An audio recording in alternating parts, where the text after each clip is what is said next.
Fan the Embers, Understanding an English Idiom. Hello, everyone. In today's video, we're going to explore the meaning and usage of the phrase, fan the embers. This phrase is a colorful English idiom that can add depth to your language skills. So, let's dive in and unravel its meaning together. The phrase, fan the embers, originates from a literal action, using a fan or a similar object to blow air onto embers, which are the glowing remains of a fire. This action helps the embers to burn brighter or reignite. In a metaphorical sense, the phrase means to revive or stimulate something that is dying down. This could refer to emotions, interest, or activities. Let's look at some examples to understand how this idiom is used in everyday language. The manager hoped to fan the embers of creativity with the new project. After years of routine, they tried new activities to fan the embers of their relationship.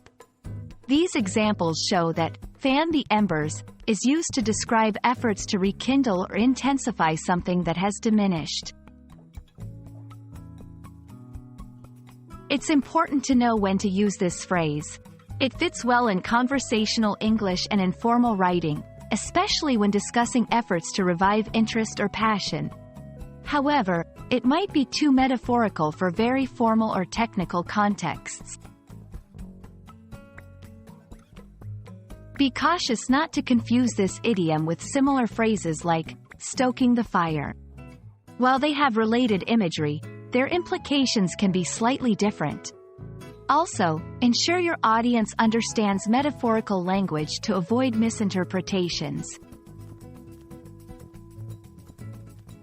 I hope this video has helped to illuminate the phrase, fan the embers, for you.